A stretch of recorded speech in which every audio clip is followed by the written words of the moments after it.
Continuando, pessoal, a nossa prova do TJPA, agora uma questão de redes, né? Mais especificamente DNS, tipos de registro DNS, ou seja, uma questão de internet, tá? Mas DNS também é utilizado na intranet, mas ele nasceu na internet, tá? Então ele fala assim, uma organização pode criar uma entrada para orientar pessoas e programas na direção correta quando é informado um domínio inadequado. Por exemplo, nome, @pa.universityedu, quando o correto seria noma@cpa.universityedu.br. Registro DNS para o IPv4, que permite essa correção Aí, ele está falando de tipos de registro DNS, né, que seriam registros que orientariam, né, como ele fala na questão. Uma vez que você digita algum endereço, algum URL errado, né, algum endereço errado, ele te direcionaria para exatamente o que você quer. O que vai auxiliar isso? Os campos chamados tipos de registro. Né? A questão, ela anunciou, né, 5 tipos válidos de registro. Tá? Quais seriam esses? O 3XT. Qualquer livro de redes, na hora que ele está falando de DNS, ele tem um campo, né, uma tabelinha com os principais tipos de registro. Cai, professor? Cai, de vez em quando cai. É bom, pelo menos, saber, assim, o CNAME e o MX, tá?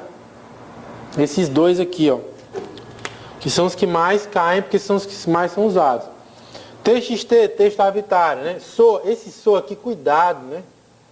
Cuidado. Não é o Service Oriented Architecture, né? O SOA, né? O Web Service. Não, é o Start of Authority, né? CNAME e MX são os mais utilizados. CNAME seria o Canonical Name, né? Uma espécie de apelido, né?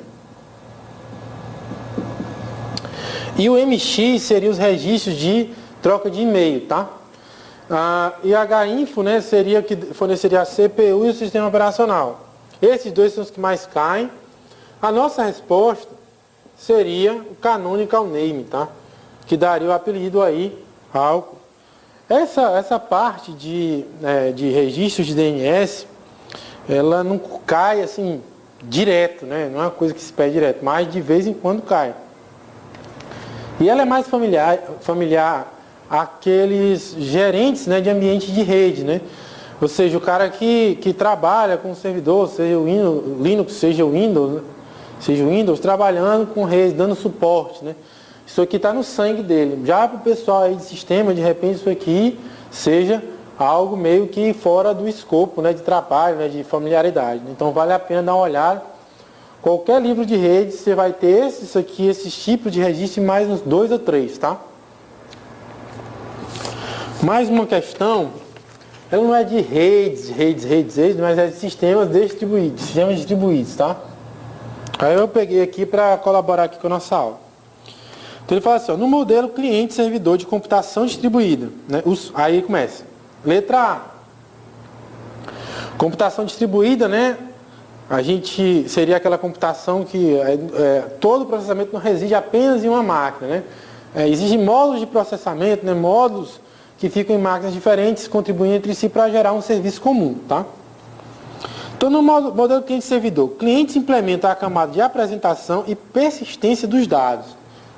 Ora, partindo do modelo MVC, né? Model, View, Controller, né? Então aqui a gente teria dados, né, no model.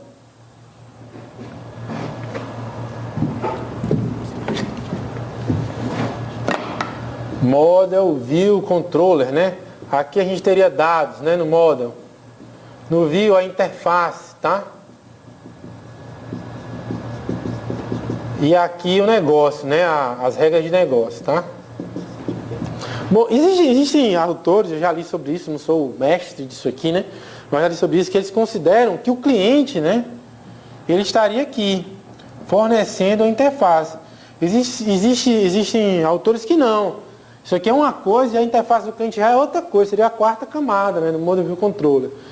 Bom, de qualquer forma, nunca vai haver camada de persistência de dados no cliente.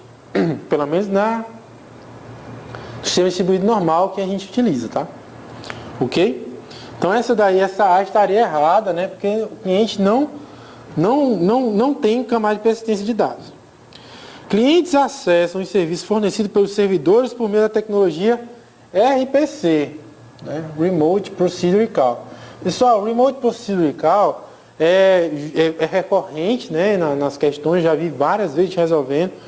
Seria um protocolo, né, para permitir que determinada máquina execute operações em outra máquina, tá?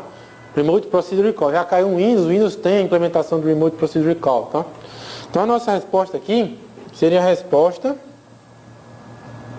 B, ok? Servidores necessitam obrigatoriamente conhecer a identidade dos clientes. Isso aqui tá falso, tá?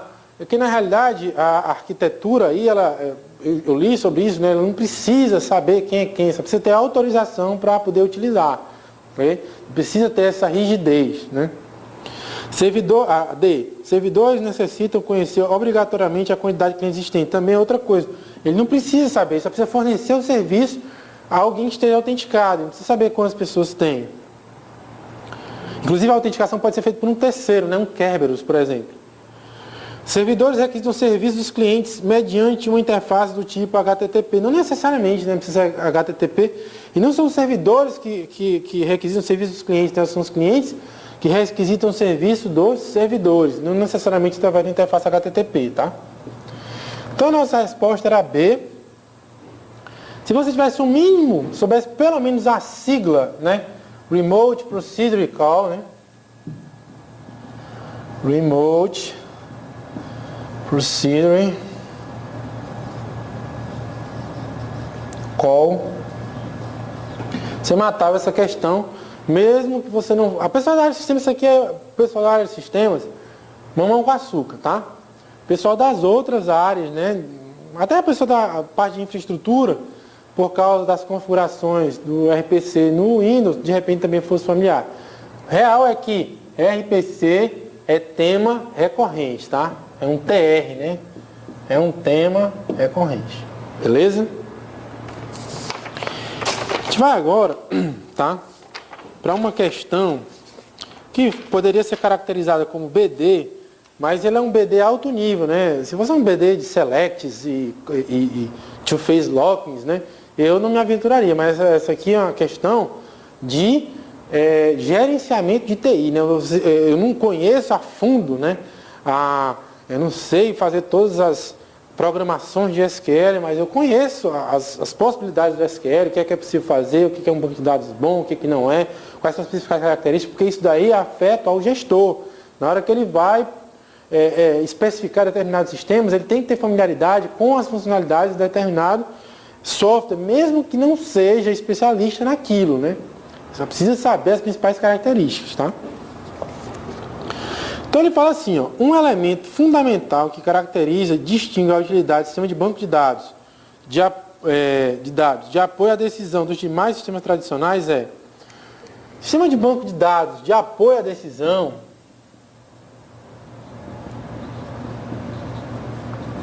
é a mesma coisa, tá? Que ele está falando de Data Warehouse, né? Que utiliza o OLAP, né? Online OLAP Analytical Process, eu acho que Process Ele está perguntando qual é a diferença disso daí para o BD normal. É isso que ele está colocando aí. Qual é a diferença principal entre um BD de suporte à decisão e um BD normal? Um BD normal é aquele de operação, né? Fica operando, né? Não tem uma preocupação com o histórico, né, daquilo dali, ok? O DW, né, existem alguns livros nacionais, né, que tratam bem do BW. Ele é um banco de dados, ele certo? É um banco de dados, armazena. Suporte de decisão, já foi falado até no título, né? Baseado em assuntos, tá? Ele é baseado em assuntos, porque a ideia dele é que ele forneça, não ele forneça, mas ele seja o campo, né, de procura para respostas que não são visíveis, né, normalmente, né? Você que vai gerar gráficos, gerar correlações dentro desse PD para a gente extrair informação útil, né? Que não que a nossa mente só não é capaz de enxergar, tá? Então a gente vai utilizar ferramentas que vão tratar em cima do bebê, já estou falando de Business Intelligence, para que ele nos forneça esse tipo de resposta. Ele é integrado, recebe, dependendo do interesse, ele é populado por diversos sistemas, banco de dados de operação, essa alimentação ela é histórica, né? A gente tem um histórico disso daí para a gente justamente ter o tratamento temporal, né? Ele é não volátil, né? Ou seja, o banco de dados ele não vai desaparecer, ele não é modificado. Na realidade, o que ele quer fazer? O histórico dele é mantido, tá? Ele é variável no tempo porque ele vai acumulando informações, claro, né? Isso não contrasta com isso, tá? O que ele quer dizer é que você mantém o histórico. Então vamos lá. Difere na acessibilidade. Pessoal, a acessibilidade é aquela, pelo menos a tradicional, né? O conceito tradicional é aquele que a gente usa muito para deficiente físico, né? Mas na realidade qualquer deficiência, né? Seja ela cultural, física, né? Mental, para que a gente consiga que determinada informação seja entregue ao máximo de pessoas possíveis, né? Que a gente usa muito em sites, né, para que pessoas com determinada deficiência consigam acessar a informação e vençam aquelas barreiras de limitação. Então isso aqui não tem nada a ver. Comunicação visual, nada a ver, tá? Desempenho depende, né? Você não pode comparar banana com laranja, né? Banco de dados é uma coisa. DW é o desempenho em relação a quê? Se for em relação à velocidade de uma query específica, de repente o banco de dados normal é melhor. Mas se for uma pesquisa complexa, né, que envolve correlação, o banco de dados vai ter um desempenho melhor. Então você não consegue dizer. Desempenho é uma coisa referenciada, né? Então você não pode simplesmente dizer que um é melhor do que o outro. São soluções para problemas diferentes, né? Usabilidade, né? O quão fácil é você usar determinada coisa. Tem nada a ver, né? Usabilidade está relacionada geralmente à interface homem-máquina, né? E não ao miolo do sistema, tá? E aí vai nos restar até por eliminação a temporalidade, né? Porque o DW ele armazena informações históricas, que é justamente a característica não volátil dele, né? A nossa resposta então vai ser a resposta E, tá? Vamos aqui mais uma questão de BD, também DW, né? Ele fala o seguinte, as principais distinções entre um data mart e um data warehouse, agora ele fala o seguinte, ó, data mart versus data warehouse. É mais em relação a BD. Bom, a gente sabe que o data warehouse é uma coisa maior. E o data mart seria a departamentização do DW. Seria como se eu pegasse o DW, né? Ou o contrário, né? A gente teria vários data marts.